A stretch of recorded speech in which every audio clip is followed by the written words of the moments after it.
आज हम डिस्कशन करने वाले हैं पैरा नंबर 3 की, जिसके अंदर 21 क्लोजेज हैं। ठीक है, पहले अपने थोड़ा सा इसके बारे में जान लेते हैं। पैरा 3 के अंदर जो 21 क्लोजेज दिए गए हैं, उसके अंदर मेनली क्या है कि कुछ मैटर्स दिए होंगे। ठीक है, तो उनके ऊपर ऑडिटर को कमेंट देना है, रिपोर्टिंग देनी है।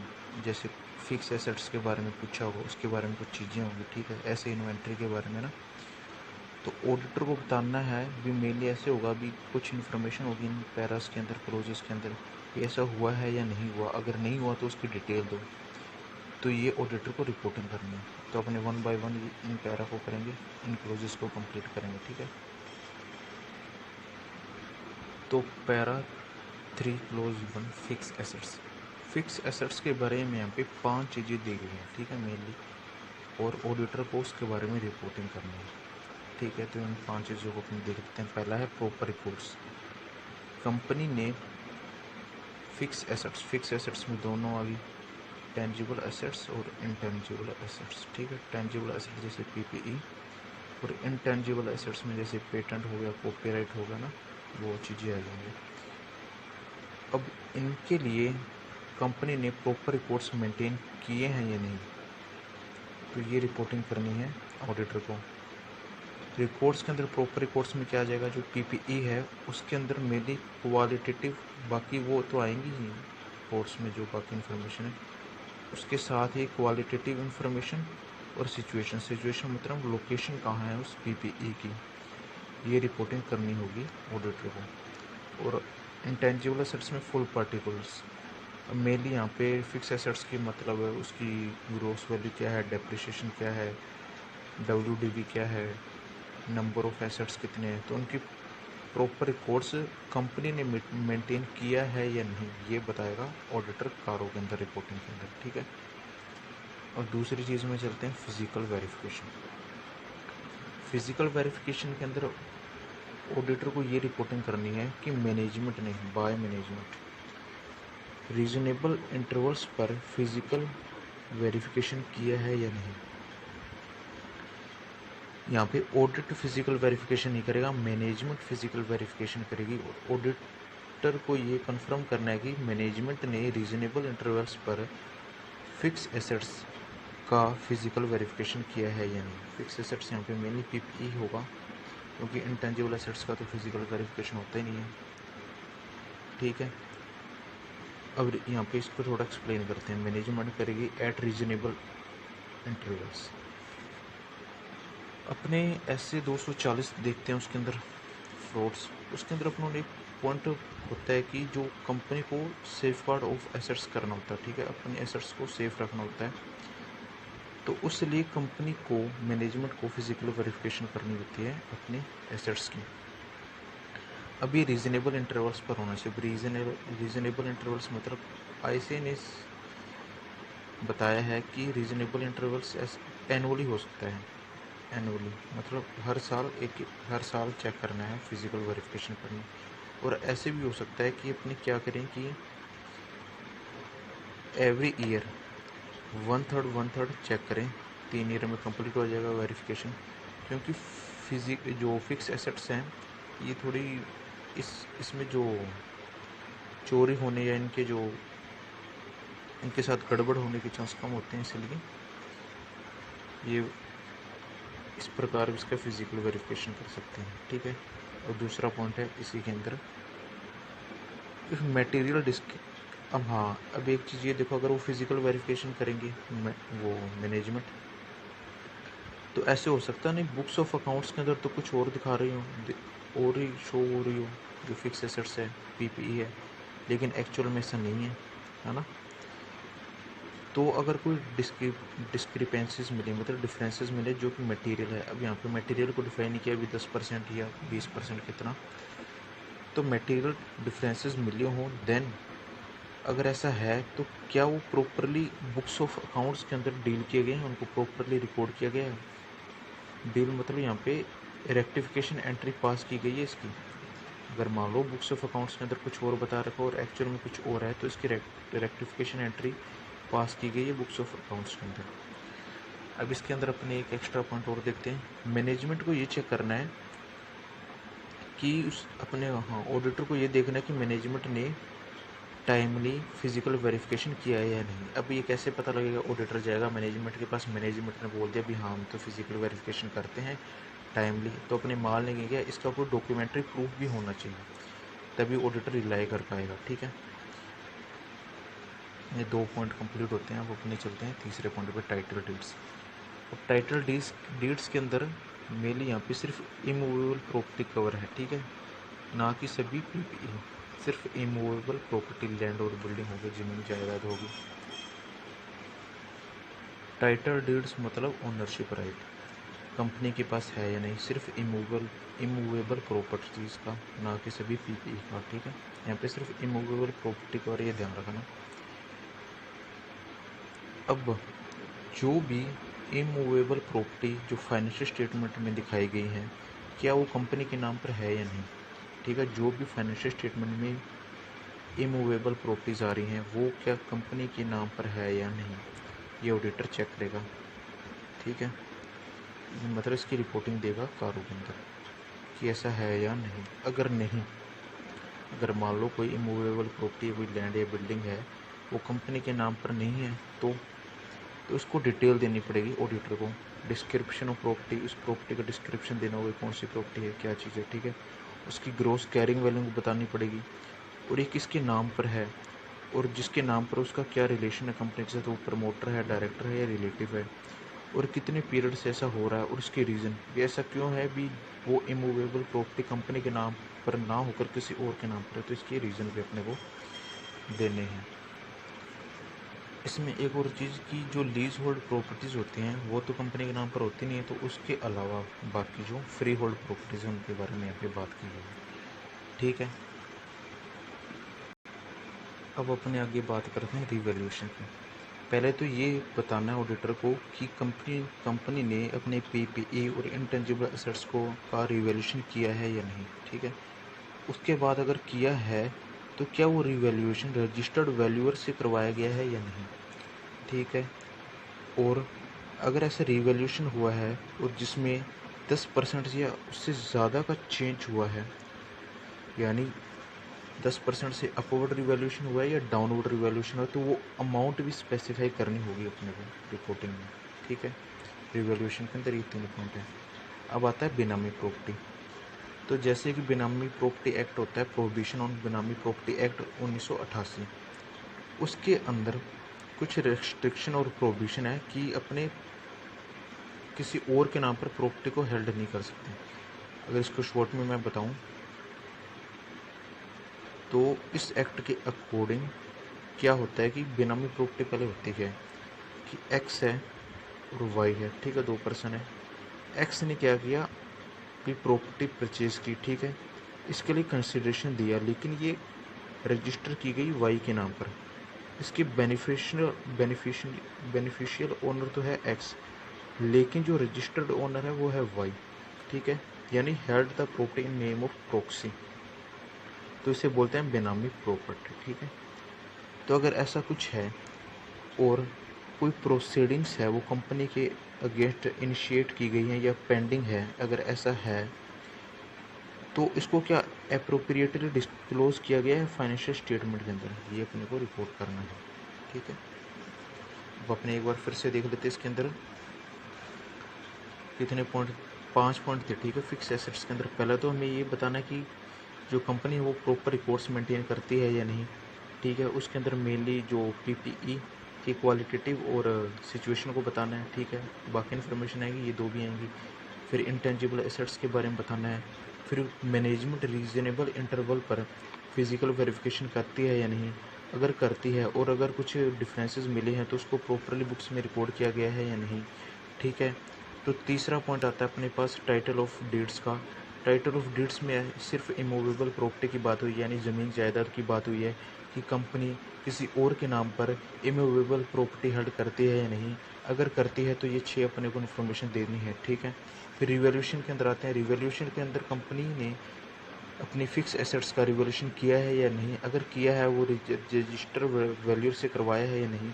अगर ऐसा है तो जो 10% चेंज हुआ होगा इसके अंदर उसकी अमाउंट अपने को बतानी है। अगर कंपनी बेनामी प्रॉपर्टी हेड करती है और इसके खिलाफ कोई प्रोसीडिंग्स चली हुई है, उसको अप्रोप्रिएटली डिस्क्लोज किया गया है या फाइनेंशियल स्टेटमेंट में या नहीं। अब क्लोज सेकंड के अंदर अपने बात करेंगे इन्वेंट्री के बारे में। इन्वेंट्री किसी भी बिजनेस के लिए बहुत मेन होती है, क्योंकि जो मेन पार्ट होता है वो इन्वेंट्री ही होता है बैलेंस शीट के अंदर, अगर मैन्युफैक्चरिंग बिजनेस की बात करें तो। ठीक है, तो इसके अंदर अपने को क्या चेक करना है और क्या रिपोर्टिंग करनी है ऑडिटर को। ठीक है, इन्वेंट्री का पहले तो ये चीज़ देखनी फिजिकल वेरिफिकेशन की भी, मतलब फिजिकल वेरिफिकेशन कि मैनेजमेंट ने रीजनेबल इंटरवल्स पर फिजिकल वेरिफिकेशन किया है इन्वेंट्री का या नहीं।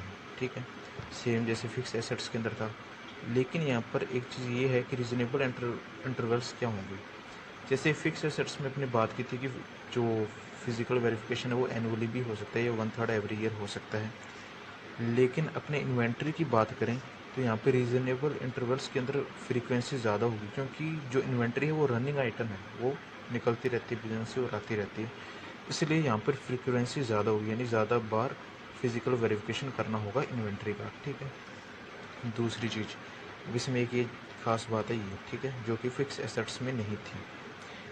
अब एक चीज़ और यहाँ पे है कि जब भी मैनेजमेंट रीजनेबल इंटरवल्स पर फिजिकल वेरिफिकेशन करती है, यानी फिजिकल एग्जामिनेशन करती है इन्वेंट्री का, तो उसमें जो कवरेज हो रही है इन्वेंट्री की, क्योंकि ऐसे पॉसिबल नहीं हो कि सभी इन्वेंट्री का फिजिकल वेरिफिकेशन हो जाए, लेकिन मैनेजमेंट ऐसा मेथड या पॉलिसी फॉलो कर सकती है जिसके अंदर हाई वैल्यू आइटम्स तो सारी कवर हो जाए और जो लो वैल्यू आइटम्स है उसको सैम्पल बेसिस के ऊपर उसका फिजिकल वेरिफिकेशन किया जा सके। ठीक है, और प्रोसीजर भी प्रॉपर होना चाहिए। प्रोसीजर यानी पहले एग्जांपल के लिए मान लो अपने इन्वेंट्री को चेक करें, तो पहले किसी ने चेक किया, फिर उसके बाद किसी और ने चेक किया, उसको शीट के साथ जो शीट बनती है इसकी एक्सेल शीट उसके साथ मैच किया, तो जो ये कवरेज और प्रोसीजर वो अप्रोप्रिएट है या नहीं, यहाँ पे ये चीज़ भी अपने को बतानी है कारों के अंदर। और अगर कुछ डिफरेंसेस मिलते हैं, और फिक्स एसेट्स में तो सिर्फ मटेरियल लिखा था, यहाँ पे डिफरेंसेस को क्वांटिफाई कर दिया गया है। अगर 10% या उससे ज़्यादा के डिफरेंसेस हैं तो उसको क्या प्रॉपरली रिकॉर्ड किया गया है बुक्स ऑफ अकाउंट्स के अंदर या नहीं, एक चीज़ तो ये बतानी है इन्वेंट्री के अंदर। अब दूसरी बात करते हैं अपने इन्वेंट्री के अंदर ही क्या होता है कि वर्किंग कैपिटल लोन अगर कोई कंपनी लेती है तो उसको कुछ सिक्योरिटी के रूप में कुछ देना पड़ता है फाइनेंशियल इंस्टीट्यूट को या बैंक्स को। ठीक है, तो कंपनीज क्या करते हैं सिक्योरिटी के लिए करंट एसेट्स को बैंक के या फाइनेंशियल इंस्टीट्यूट को सिक्योरिटी के रूप में दे देती हैं। ठीक है, on the basis of security. अगर वर्किंग कैपिटल लोन 5 करोड़ से ज़्यादा है, ठीक है, इन एग्रीगेट, ठीक है, अगर ऐसा है तो ये रिपोर्ट करना है अपने को कारों में भी ऐसा है या नहीं। मतलब कि सिंपल इसको देखते हैं कि क्या होता है, इसको हाइपोथेकेशन बोलते हैं मेनली, कि करंट एसेट्स यानी इसकी पोजीशन तो अभी भी कंपनी के पास है। करंट एसेट्स में यहाँ पे मेनली स्टॉक किया गया यानी इन्वेंट्री आ गई और डेटर, इनके बेसिस के ऊपर ही वर्किंग कैपिटल लोन मिलता है कंपनी को। ठीक है, इनकी पोजीशन तो कंपनी के पास ही रहती है। ठीक है, अगर इनको सिक्योरिटी के रूम में रखकर कंपनी ने वर्किंग कैपिटल लोन लिया है 5 करोड़ का, तो ये अपने को बताना है ऐसा हुआ है या नहीं हुआ। ठीक है, अब अपनों ने स्टॉक तो उसके पास रख दिया, गिरवी रख दिया किसके पास, बैंक या फाइनेंशियल इंस्टीट्यूशन के पास लोन लेने के लिए। अब अपने को उनको क्वार्टरली स्टेटमेंट्स देनी पड़ती हैं स्टॉक की, उसकी वैल्यू बतानी पड़ती है, क्वांटिटी बतानी पड़ती है। ठीक है, क्वार्टरली ये बेसिकली जो ऑडिटर होता है वही सर्टिफाई करके दे सकता है। ठीक है, ऐसा ज़रूरी भी नहीं, ऐसे भी हो सकता है किसी और चीज़ से भी करवा सकते हैं इसका वो सर्टिफिकेशन। तो ये क्वार्टरली स्टेटमेंट्स जाते हैं बैंक्स या फाइनेंशियल इंस्टीट्यूशन को। ठीक है, अब इसमें जो स्टॉक की वैल्यू दिखाई गई है क्या वही बुक्स ऑफ अकाउंट्स में दिखाई गई है या नहीं, अपने को ये बताना है कि जो क्वार्टरली स्टेटमेंट्स में स्टॉक बताया गया है वो बुक्स ऑफ अकाउंट्स के अंदर जो बताया गया वो सेम है या नहीं। ये दो चीज़ें यहाँ पे बतानी है। अब अपने स्टार्ट करने वाले हैं क्लोज नंबर 3, जो कि थोड़ा बड़ा क्लोज है। ठीक है, इसके अंदर loan, guarantee, security and investments cover होते हैं। ठीक है, अगर आपने कंपनीज एक्ट 2013 पढ़ा हो तो उसके अंदर 186 भी कुछ ऐसी ही बात करता है। ठीक है, तो अब उसके बारे में क्या रिपोर्टिंग हुई, क्या बातें हैं, अब अपने डिस्कशन करते हैं। ठीक है, तो तो अगर किसी कंपनी ने लोन, गारंटी, सिक्योरिटी या इन्वेस्टमेंट्स दी है तो उसकी अमाउंट को बताना एक तो पावर के अंदर रिपोर्टिंग करनी है। यहाँ पे सिर्फ मेनली लोन, गारंटी और सिक्योरिटीज़ आएंगी, इन्वेस्टमेंट्स नहीं आएंगी। जो कि सब्सिडरी या जॉइंट वेंचर्स या एसोसिएट्स को दिए गए हैं उसकी अमाउंट बतानी है। एक ये तो एग्रीगेट अमाउंट बतानी है जो ड्यूरिंग द ईयर दी गई, और बैलेंस शीट डेट को क्या बैलेंस है, ये दो चीज़ें इसके अंदर बतानी है, ठीक है। और अदर कंपनीज यानी इन तीनों के अलावा कुछ बाकी कंपनीज को लोन, गारंटी या सिक्योरिटीज़ दी गई हैं तो वो भी इंडिकेट करनी है, उसकी अमाउंट, एग्रीगेट अमाउंट और बैलेंस शीट डेट को जो बैलेंस है वो, ठीक है। अब यहाँ पे सभी कवर होंगे, लोन भी होगा, गारंटीज़ भी होगी, सिक्योरिटीज़ और इन्वेस्टमेंट्स। अगर किसी कंपनी ने लोन, गारंटी, सिक्योरिटी, इन्वेस्टमेंट यानी LG, SI दिए हैं वो प्रिजुडिशियल नहीं होनी चाहिए, मतलब हानिकारक नहीं होनी चाहिए कंपनी के लिए, कि ऐसे ना हो कि मार्केट में तो रेट चल रहा है 10%, हमने 5% के ऊपर ही लोन दे दिया, इन्वेस्टमेंट कर दी, तो ये सही नहीं है। मतलब प्रिजुडिशियल टू कंपनी नहीं होना चाहिए, ठीक है, नॉट प्रिजुडिशियल टू कंपनी। अब बात करते हैं अगले पॉइंट की, ठीक है। अगर कंपनी लोन देती है, ठीक है, अब यहाँ पे सिर्फ लोन की बात होगी, लोन और एडवांसेस की। मान लो कभी भी अपने वैसे भी जनरली लोन देते हैं तो अपने पहले वो तय कर लेता ना भी कितने इंस्टॉलमेंट्स में पेमेंट होगी, इंटरेस्ट की पेमेंट कैसे होगी, ठीक है। वही schedule of repayment of principal and interest. क्या कंपनी ने रीपेमेंट ऑफ प्रिंसिपल और इंटरेस्ट का जो शेड्यूल है वो फिक्स कर लिया गया है जिसको अपने लोन दे रहे हैं, ठीक है, ऐसा है या नहीं, ठीक है। और साथ में ये भी चीज़ बतानी है कि जो प्रिंसिपल और इंटरेस्ट की रीपेमेंट्स है या रिसिप्ट्स है वो रेगुलर है या नहीं, मतलब टाइमली अपने को वो रिसीव हो रहा है या नहीं, प्रिंसिपल अमाउंट और इंटरेस्ट, ठीक है। और इसके अंदर तीसरी बात ये बतानी है, यहाँ पे भी सिर्फ लोन है, ठीक है,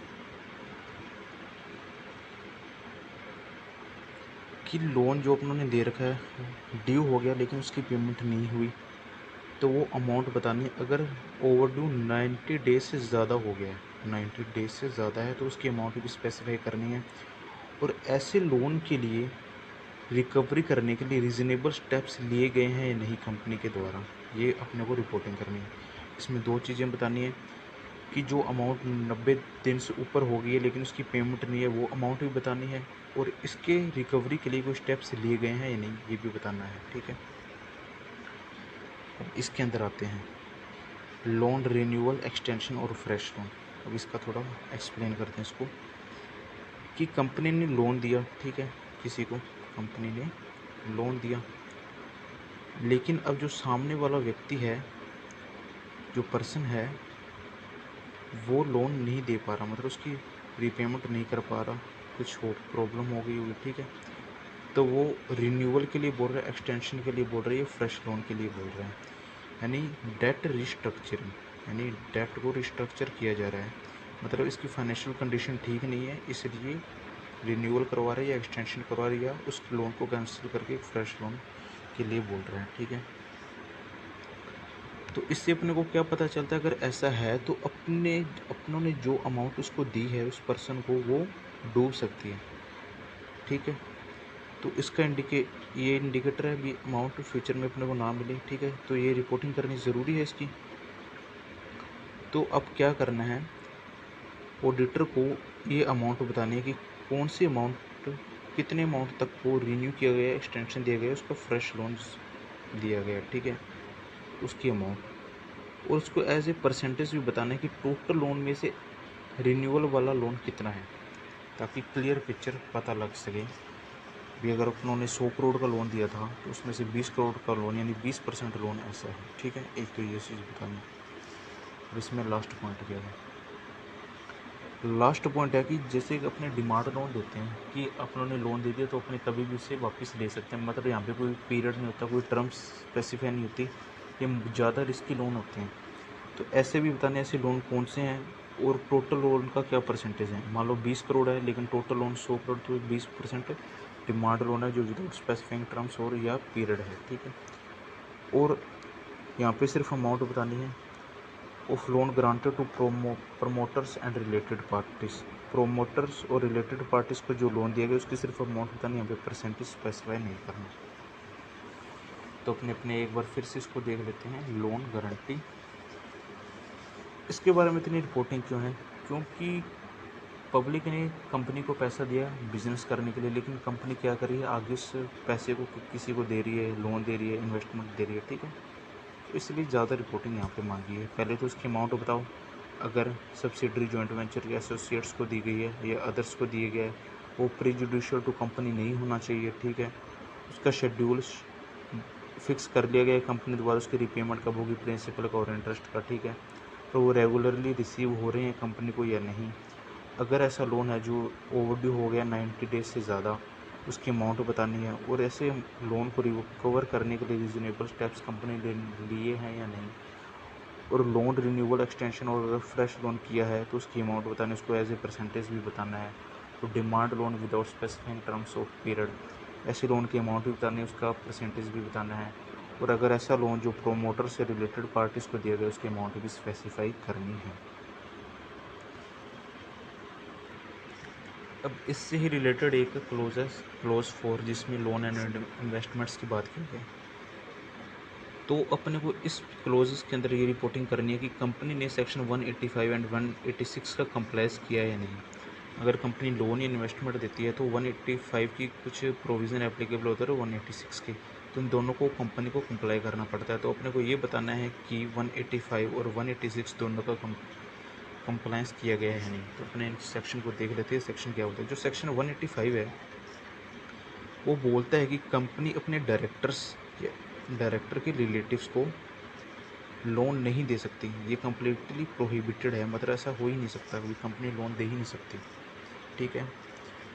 और दूसरा, अगर कोई एंटिटी है जिसमें डायरेक्टर का कुछ इंटरेस्ट है, मतलब पार्ट एंटिटीज़ ऑफ डायरेक्टर्स, या मान लो जैसे भी कोई बॉडी कॉर्पोरेट है उसमें ये मेंबर है या उसकी शेयर होल्डिंग है, ऐसी एंटिटीज़ को कंपनी लोन दे सकती है। लेकिन यहाँ पे कुछ रेस्ट्रिक्शन है। रेस्ट्रिक्शन क्या है? ऐसे लोन को देने के लिए कंपनी को एक तो स्पेशल रेजोल्यूशन पास करना होगा, और दूसरा कि ये लोन जो इस एंटिटी के बिजनेस के लिए ही यूज़ किया जाना चाहिए, ठीक है। प्रिंसिपल बिजनेस है उसके लिए ही यूज़ किया जाना चाहिए। ये दो कंडीशन सेटिस्फाई होनी चाहिए। तो अपने को ये देखना होगा कि कंपनी ने कहीं अपने डायरेक्टर या उसके रिलेटिव को तो लोन नहीं दिया, ठीक है। अगर कुछ दूसरी किसी एंटिटी को लोन दिया है जिसमें डायरेक्टर इंटरेस्टेड है, तो क्या एसआर पास कर दिया है, और जो लोन दिया गया है वो उस एंटिटी के प्रिंसिपल बिजनेस से रिलेटेड है, क्या इसका कंप्लायंस हो रहा है या नहीं, ये अपने को इस क्लोज के अंदर बताना है, ठीक है। और दूसरा सेक्शन 186 के अंदर लोन गारंटी, सिक्योरिटी और इन्वेस्टमेंट की बात होती है कि अगर कोई कंपनी लोन गारंटी और सिक्योरिटी या इन्वेस्टमेंट देती है तो एक तो उसको यूनानिमस बोर्ड रेजोल्यूशन पास करना होता है 186 के अंदर। इसका मतलब है कि जो भी डायरेक्टर बोर्ड ऑफ मीटिंग में प्रेजेंट होंगे उनकी सभी की कंसेंट चाहिए इसके लिए, ठीक है। क्या ये पास हुआ है? और दूसरी चीज़ ये होती है इसके अंदर कि एक लिमिट है, अगर उस लिमिट से ऊपर company loan guarantee, security, investment देती है तो उसको स्पेशल रेजोल्यूशन पास करना होता है। वो लिमिट क्या है? 60% of paid up share capital plus free reserve plus security premium, और 100% of free reserve plus security premium. इन दोनों में हायर जो भी अमाउंट आएगी वो होगी लिमिट, ठीक है। Paid up share capital, free reserve यानी जो डिविडेंड के लिए फ्रीली अवेलेबल हैं, और सिक्योरिटी प्रीमियम उसका 60%, और जो फ्री रिजर्व है और सिक्योरिटी प्रीमियम है उसका 100%। ये अपने कैलकुलेट करनी है, और इन दोनों का जो भी हायर आएगा वही की लिमिट बन जाएगी, ठीक है। अगर इस लिमिट से ज़्यादा company loan guarantee, security, investment दे रही है तो कंपनी को स्पेशल रेजोल्यूशन पास करना होता है। तो कंपनी को स्पेशल रेजोल्यूशन पास करना होता है। मतलब एक तो ये कंडीशन होगी यूनानिमस बोर्ड रेजोल्यूशन, ये तो हर बार लगेगा ही लगेगा, चाहे इस लिमिट से कम है या ज़्यादा है। और स्पेशल रेजोल्यूशन तब लगेगा अगर ये इस लिमिट से ज़्यादा लोन गारंटी, सिक्योरिटी, इन्वेस्टमेंट्स दे रहा है, ठीक है। तो ये दोनों अपने को चेक करने पड़ेंगे। और साथ में जो गवर्नमेंट सिक्योरिटीज़ हैं उसका टेन्योर होता है 1, 3, 5 या 10 ईयर्स। इसके अकॉर्डिंग इसकी रेट ऑफ इंटरेस्ट होता है। इन सिक्योरिटीज़ का भी 1 साल की है तो उसके क्या इंटरेस्ट होगा, 3 ईयर्स के लिए, 5 ईयर्स, 10 ईयर्स। अगर कंपनी भी ऐसा कोई लोन दे रही है जो 1, 3, 5 या 10 साल से इतने टेन्योर का है, तो उसकी rate of interest government security से कम नहीं होनी चाहिए, ये भी चेक करना है, ठीक है। तो ये कंप्लायंसेस सारी चेक करनी है कि 185 और 186 का कंप्लायंस कंपनी कर रही है या नहीं। तो आज अपने इस वीडियो के अंदर 4 क्लोज कंप्लीट होते हैं। एक तो क्लोज अपनों ने किया 3.1 जो कि फिक्स एसेट से रिलेटेड था, 3.2 जो कि इन्वेंट्री से रिलेटेड था, 3 का 3 जो कि लोन गारंटी सिक्योरिटी इन्वेस्टमेंट से रिलेटेड था। इसमें कोई लीगल कंप्लायंस नहीं थी, अपने कुछ बातें देखनी थी। और 3 का 4 इसके अंदर लोन गारंटी सिक्योरिटी और इन्वेस्टमेंट्स थी, लेकिन इसके अंदर अपने को लीगल कंप्लायंसेस चेक करनी थी। ओके।